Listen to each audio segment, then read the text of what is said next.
नाशिक महानगरपालिकेच्या निवडणूक प्रक्रियेतील मतदानाला अवघ्या काही दिवसांचा कालावधी शिल्लक असताना भारतीय जनता पक्षानं नाशिक महानगरपालिकेच्या प्रभाग क्रमांक 29 मधील भाजपचे माजी नगरसेवक माजी पदाधिकारी मुकेश शहाणे यांची पक्षातून हकालपट्टी केली आहे। त्याचं कारण असं आहे, मुकेश शहाणे यांनी बंडखोरी करत या प्रभागातून निवडणूक लढण्याचा निर्णय घेतला।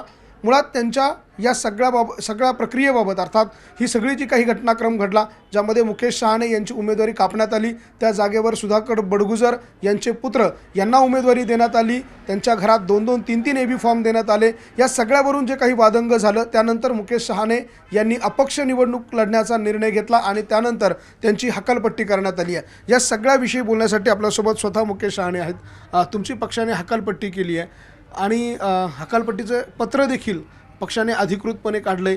ही जी काही कारवाई पक्षाने केली आहे नेमकी या सगळ्या कारवाईकडे तुम्ही कसं बघताय आणि तुमची यावर काय प्रतिक्रिया आहे? खरं मी ते काल पत्र व्हॉट्सअप फेसबुकच्या द्वारे बघितलं। अतिशय ते पत्र बघितल्यावर मनाला दुःख वाटलं। काय चूक माझी, काय चूक केली? मी आंदोलनं केली ती चूक झाली का?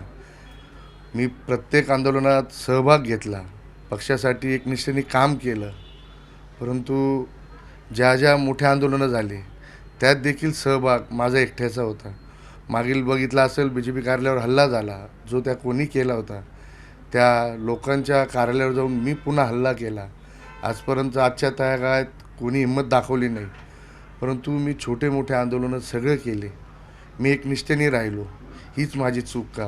मला आज असं विचारायचं आहे, का एवढं तुम्ही खालच्या थराला जाऊन आज वागले? माझ्यावर कुठला गुन्हा देखील नाही, परंतु तुम्ही एक निष्ठावान कार्यकर्त्याचा बळी दिला आहे। माझ्यावर बघितले असेल तर कुठले गुन्हेसुद्धा नाही, परंतु तुमच्याकडे एक चिठ्ठावळ मी तुम्हाला दाखवतो। हे गुन्हे बघाल तुम्ही तर 30-29 गुन्हे असणारा माणूस, देशद्रोहासारखे, अतिरेक्याला नाचवल्यासारखे एक सामान्य कार्यकर्ता प्रशांत जाधव, त्याच्यावर गोळीबार, असे एक ना एक मोठे मोठे गंभीर त्यांच्यावर आरोप आहेत। आरोप नाही तर सिद्धही झाले आहेत। आपल्या विधान भवनात तो विषय गाजला, त्याच्या मुलाने जो उद्योग केला, हीच का माझी निष्ठा आणि हेच का मला फळ मिळालं? मला आजही इतकं भावूक झाल्यासारखं होतं, अतिशय मनाला वेदना होत आहेत। मी पक्षाला एक विचारायचं आहे, प्रामाणिकरित्या माणसाला तुम्ही असं जे काही करतायत, येत्या काळात निश्चित तुम्हाला त्याचं जे काही फळ आहे ते मिळणार आहे। परंतु जे पत्र काल बघितलं, मला आजपर्यंत तर अजून हातात पत्र त्यांनी दिलं नाही, परंतु अतिशय मनाला वेदना होत आहेत। मी प्रामाणिकरित्या सगळं काम केलं होतं, एक निष्ठेने केलं होतं, परंतु एक अतिरेक्याला तुम्ही सपोर्ट केला, एक देशद्रोहाला तुम्ही साथ दिली, हे अतिशय चुकीचं केलं। मला अपेक्षा नव्हती, परंतु जे झालं ते झालं। परंतु आज तुम्ही बघतायत, जे आज पत्रसुद्धा व्हायरल झालं त्याच्या खालच्या कमेंट वाचा, किती लोकांना वेदना होत आहेत, किती लोक त्रस्त झाले। परंतु एक विशिष्ट व्यक्तीसाठी तुम्ही पूर्ण नाशिक शहर वेठीस धरले, हे निश्चित चुकीचं झालं आहे। तुमच्या हकालपट्टीमागे कोण आहे? तुम्हाला असं वाटतं कोणी हे सगळं घडून आणलं आहे? तुमच्या हकालपट्टीचं पत्र काढलं, ते सोशल मीडियावर व्हायरल केलं गेलं, हे सगळं नेमकं कोण करतं? हे षडयंत्र आहे सगळं? निश्चित हे षडयंत्र आहे। एक अतिरेक्याबरोबर राहून ह्या अतिरेक्याचा धाक तुम्हाला आहे का? मला असं वाटायला लागलं आहे। तुम्ही देशद्रोहाबरोबर तुम्ही एवढे स्वतः तुम्ही सगळे पुढाकार घेऊन तुम्ही सगळ्यांनी विधान भवनात जो विषय गाजवला, त्या अनुषंगाने मला सांगायचं आहे, असे देशद्रोहाला तुम्ही घाबरलात का? तुम्हाला कोणाचे फोन आलेत का? असं मला खात्री वाटायला लागली, म्हणून किंवा पैशाचा आर्थिक व्यवहार याच्यावर झालेला आहे। परंतु हे करणारे कोण आहे, करते धरते, हे सगळं कळालं आहे। मला त्यांना एक हात जोडून विनंती आहे का माझं फक्त उत्तर द्या, मी जो प्रश्न करतोय माझं चुकलं काय? मी प्रामाणिक राहिलो तेच चुकलं आहे का? मला त्यांना निश्चित विचारायचं आहे। ज्या वेळेला खरं तर पक्षावरती काही नेत्यांचे, तुमच्या पक्षाच्या नेत्यांच्या मध्यंतरी काही व्हिडिओ जे आहे ते व्हायरल करण्यात आले, त्यानंतर तुम्ही त्याला काउंटर म्हणून काही व्हिडिओ समोर आणले, त्याचा हा सगळा राग काढला जातोय? निश्चित तुम्ही बघितला असाल तर बावनकुळे साहेबांचा जो कसुनेतला व्हिडिओ व्हायरल केला होता, तो दुसरा कोणी नसून हा बडगुजरचा मुलगा होता। माझं ते समोर सांगणारासुद्धा व्यक्ती कोणी असेल बावनकुळे साहेबांना तर मी होतो। माझं हे चुकलं का?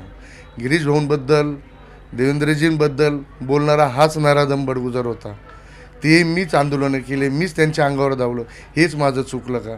माझ्या नेत्यांना पण मला विचारायचं आहे का मी एवढ्या तुमच्यासाठी मी सगळ्यांसाठी प्रामाणिकरित्या काम केलं, माझं चुकलं तरी काय? एवढं तुम्ही मला निश्चित सांगा. आजही बघत असाल तर इतका त्रास देणं चालू आहे. माझी हात जोडून कळकळीची विनंती आहे त्यांना का आता थकलो आहे, अजून नका थकू, ही कळकळीची विनंती. आणि एक कार्यकर्ता जर तुम्हाला पूर्ण बळी द्यायचा असेल तर तुम्ही त्या पद्धतीची वाटचाल करताय ती कुठंतरी थांबवावी. मी तुमच्या माध्यमातून त्यांना कळकळीची विनंती करतो का जो त्रास देणे ते कुठंतरी थांबवा. हा प्रामाणिकपणा, माझं कुठलंही वैर नसताना मी तुमच्या सगळ्यांसाठी वैर घेतलं, हेच माझं चुकलं का? हे मला त्यांना निश्चित विचारायचं आहे. एवढीच तुमच्या माध्यमातून त्यांना कळकळीची विनंती आहे का त्रास देणं आता कुठंतरी थांबवा. धन्यवाद. आपण बघतोय आपल्यासोबत मुकेश सहाने होते. त्यांचा हाच सवाल आहे की माझं काय चुकलं, नेमकं मी काय चुकीचं केलं?